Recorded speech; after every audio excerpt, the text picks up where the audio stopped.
بسم الله الرحمن الرحيم كل ونكسنا قيارتا نلا سعوتي دلكين بميل كستو جوجتان تبنتن قضبوا waaweyn oo xiiso leh ayaan idinkugu hayaa waxana kamida nidaamka Israa'iil ayaa markii ugu horeysay qirtay in dawladda Iran ay hormarinayso gantaalaheeda isla markaana ay abuurtay kayd fara badan oo gantaala ah oo kamid yahay kan gaaraya in ka badan 2,000 oo kiiloomitir ee Khaybar isla markaana kamid ahaa gantaalihii Israa'iil wararkeedii Iran ay u adeegsatay haddaba warbixintan oo qaar kamid ah warbaahintu ay tabinayaan ayaan barnaamijka idinku faaqidi doonaa xilli laga baqanayo walaac hor leh oo ku saabsan dagaal gobolka bariga dhexe mar kale ka dhaca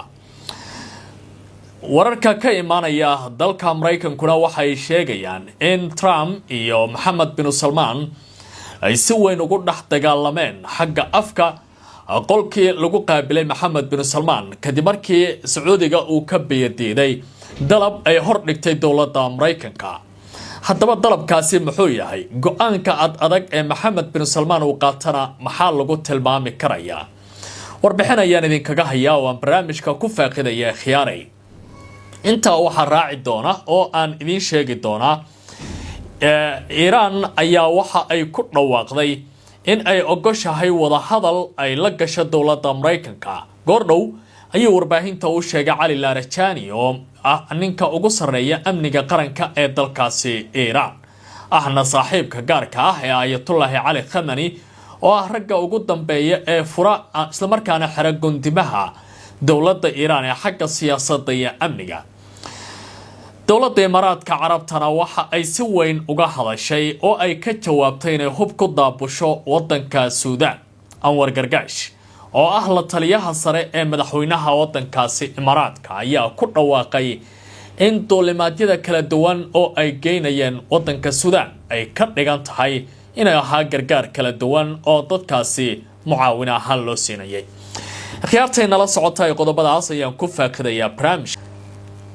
dawladda Iran ayaa la soo baxday taag cusub oo dhinaca awoodda gantaalaha taas oo walaac gelisay nidaamyo kala duwan oo ay ka mid tahay Israa'iil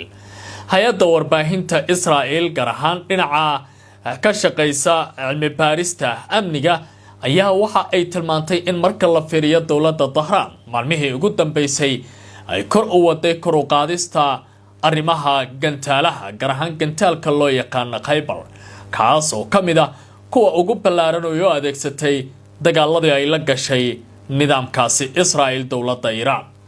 waxay ku baaqday dawladdaasi warbaahintan iyo waliba warbixintan cilmi baaris ay soo saartay in loo baahan yahay in laga hortago tilaabooyinkan oo qalqal gelinaya nabadgelyada gobolka bariga dhexe waxa soo baxay warbixin cusub oo ay diyaarisay mareegta cilmi baarista ammaanka qaranka Israa'iil taas oo lagu sheegay in Iran ay haysato kayd ballaaran oo gantaalo hormarsan gaar ahaan kuwa Ruuska ah kuwaasi oo lagu tilmaamay inay yihiin halis istiraatiiji ah oo cusub kadib markii ugu horeysay ee la ogaaday Iran in ay gantaalaheeda meel fog gaari karaan waxay ahayd wararka ay ka bixisay hogaamiyihii Falastiiniga ahaa ee lagu dilay wadankeeda kaasi oo 14 April sanadkii 2024 ay Iran adeegsatay gantaalihii ugu horeeyay gantaalahaasi waxaa soo baxay inay waxyeello gaarsiiyeen Israa'iil balse laga qariyay indhaha warbaahinta oo si weyn loo xadiday xogta gantaalahaasi qasaarihii ka dhashay in la baahiyo warbixintan waxay sheegtay in Iran inkasta oo aysan wali adeegsan hubkeedii ugu awoodda badnaa haddana ay leedahay 7 nooc oo waaweyn oo gantaalaha hormarsan ah kuwaasi oo gaaraya masaafooyin ilaa iyo 2,000 iyo dheeraad kiiloomitir sida warbixinta Israa'iil ay baahiyeen bay ku tilmaameen masaafada ugu dheer ay gaari karaan baa leeyahay gantaalaha dawladda Iran hadda gacanteeda ku jira waxay leeyihiin awood sare oo ay wax ku burburin karaan kartida ay ku duuli karaanna waxa ay tahay mid aad u sareysa oo xitaa waxa ku adag raadarada qaar nidaamka Israa'iil ee difaaca hawada in ay ka hortagaan waxay awood u leeyihiin inay qaadaan madaxyo culus xilliyada lagu jira dagaalka oo halkaasi ay qaraxyo ka geysan karaan guur ahaanba gantaaladaasi sida wararku ay tilmaamayaan gantaalka sida gaarka indhaha loogu hayo waa kan la yiraahdo Khaybar oo ah mid weyn oo warbixinta cilmi baaristan ku soo baxday lagu sheegay waa mid kamid ah kuwa ugu halista badan ee gantaalaha Tahraan ay haysato ayaa lagu yiri. Warbixintu waxay xustay in gantaalka Khaybar oo ka tirsan nidaamka gantaalada ugu casrisan ee gacanta ugu jira dowladda Iran uu yahay mid aan xilligan ciyaar galin oo aan lagu kaftami karin waxyeelana gaarsiin karaya Israa'iil iyo waliba quwadaha ka soo horjeeda Iran ee bariga dhexe. Masaafadiisu waxay gaaraysaa 2000 oo kiiloomitir ayaa la yiri, waxaana uu bartilmaameedsan karaa dhul fog oo halistiisa leh iyadoo tani ay walaac weyn abuuri karayso. maxay yihiin gantaaladan cruise-ka ah sideese lagu yiri cilmi baarista? Warbixintu waxay leedahay gantaalada cruise-ka ah waa kuwa madaxyo kala duwan leh oo lakabya is saaran ah, gaari kara masaafo dheer, duuli kara meel fog, isla markaana leh awood aad u sareysa oo ay kaga gamba karaan sida lagu yiri cilmi baaristan raadeerada gacanta Israa'iil hadda ku jira. Waxaa laga tuuri karaa badda oo maraakiibta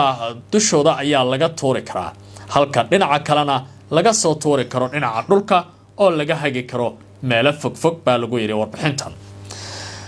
Daraasadu waxay sidoo kale tilmaamaysaa in Iran ay hormarisay gantaalkan isla markaana ay bilowday hindisihiisii sanadkii 1980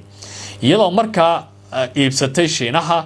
kadibna soo saartay noocyo ay iyadu leedahay, waxaana kamid ah Nasir, Noor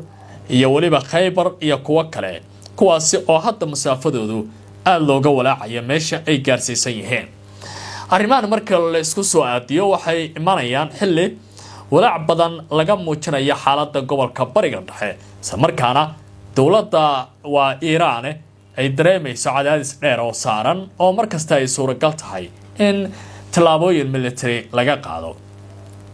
hasaatee qubarada arrimahan falanqeynaya iyo daraasadan waxay leeyihiin waxay ku soo aadaysaa xilli Israa'iil ay doonayso marmarsiyo cusub oo ku aadan wadankaasi inay ka fuliso weerar kale oo xagga dagaalka ah. dhaxal sugaha wadanka boqortooyada Sacuudiga ahna hogaamiyaha golaha wasiirada ee wadankaasi Mohammed bin Salman iyo madaxweynaha wadanka Mareykanka Donald Trump ayaa lagu soo waramayaa in ay si weyn ugu kala fogaadeen qolkii wada hadalka gaarka ahaa intii Mohammed bin Salman uu booqashada ku joogay wadankaasi Mareykanka. Warbaahinta Israa'iil ayaa tabinaysa in Mohammed bin Salman uu ka goos adeegay dalab dowladda Mareykanku ay hor dhigtay oo dhinaca Israa'iil ku saabsanaa, isla markaana Sacuudiga uu soo jeediyay in marka hore ay muhiim tahay dalabaadka Sacuudiga wadamada Islaamka iyo Carabta in la meel mariyo. sida uu ku waramaya channelka 12aad ee Israa'iil habeenkii Salaasada kulankii xasaasiga ahaa ee ka dhacay aqalka cad ee Washington waxa uu horseeday muran iyo waliba xanaaq qarsoon oo u dhaxeeyay Mohammed bin Salman dhaxal sugaha boqortooyada Sacuudiga iyo Donald Trump. inkasta oo muuqaalka kaamiraduhu ay muujiyeen dhoola cadeyn iyo isqadarin labadan hogaamiye u dhaxaysa, haddana wax kasta oo dhacaya sidaasi ma ahayn ayaa lagu yiri warbixin gaar ah oo telefishinkaasi baahiyay. Warbaahintu waxa ay soo xigatay mas'uul Mareykan ah oo si weyn loo yaqaano hasaatee magaciisa la qariyay, kaasoo oo sheegay in Trump uu si weyn ugu cadaadiyay bin Salman in uu ku biiro heshiiska Abraham Accords ee Israa'iil diblomaasiyadeeda ay ku soo celiyaan. laakiin Mohammed bin Salman ayaa ku jawaabay hadal dhabanahays iyo dhakafaar ku noqday baa la yiri madaxweynaha wadankaasi Mareykanka Donald Trump. ra'yiga dadweynaha Sacuudiga aad buu uga soo horjeedaa Israa'iil, sidaa daraadeed ma suura galayso in Sacuudiga uu hadda ku biiro heshiisyadaasi ayaa lagu yiri warbixintan. arrintan ayaa la sheegay in Trump ay ku abuurtay naxdin iyo xanaaq, iyadoo wada hadallada qolka xiran uu noqday mid adag oo xiiso leh, inkasta oo labada hogaamiye ay dibadda ku muujiyeen baa la yiri kalgacal iyo safgarad, kaas oo inta badan u muuqanayay mid dhalanteeda. haddaba waxaa jirta muran ku saabsan madax banaanida iyo turxaan siyaasadeed oo Carabtu ay wajahayaan. taasi waa dooda ugu badan ee Mohammed bin Salman uu miiska saartay. warbixintu waxay sheegtay in uu arkay inuu Trump u arkay kulanka fursad muhiim ah oo lagu gaari karo heshiisyo taariikhi ah, Sacuudigana lagu cadaadin karo, kaasi uu ka filayay Mohammed bin Salman inuu sameeyo xiriir rasmi ah oo Israa'iil ah. dhinaca kale mas'uul Mareykan ah oo magaciisa qariya waxa uu yiri wada hadalku waxa uu ahaa mid aad u sareeyay waa ka kana Trumpna aad buu uga niyad jabay hadalladii maxamed bin salmaan uu ku dhawaaqay ee naxdinta lahaa ayuu leeyahay mas-uulkaasi magaciisa qarinaya. arrintani waxaa loo badinayaa in hubka diyaaradda F-35 in hoos loo dhigo ay ahayd sababta ugu weyn sida warbixintan ay tilmaamaysaba. inta lagu guda jira kulanka, Trump waxa uu ballan qaaday in Sacuudiga uu siin doono diyaaradda dagaalka ee F-35 mid la eg heerka Israel kuwa ciidamadeeda cirku ay ku duulaan. balse maalintii xigtay wasiirka amuraha dibadda Mareykanka Marco Rubio ayaa teleefon kula hadlay Netanyahu kuna xaqiijiyay in Sacuudiga uu heli doono nooc xadidan oo aan dhaawici karin awoodda Israel. Mareykanku waxa uu ku celiyay ballanqaadkiisa ilaalinta awoodda military ee nidaamka Israel inaan xilligan wax gorgortana la gelin karin, isla markaana dowladda Washington ay ku dadaalayso sida arrimahaasi loo hirgelin lahaa ayaa lagu yiri warkan sida gaarka u soo baxay. haddii aan mar kale dib ugu laabto dalka Iran, ninka la yiraahdo Ali Larijani oo ah ninka ugu sareeya amniga qaranka dowladda Iran ayaa war uu soo saaray waxa uu ku yiri waxaan diyaar u nahay wada hadal dhaba oo lala yeesho Mareykanka. Araghchi ayaa sidoo kale u anbabaxay magaalada Paris ee caasimadda waddanka Faransiiska. Ali Larijani, xogayaha golaha sare ee amniga qaranka ee dalka Iran, ayaa maanta sheegay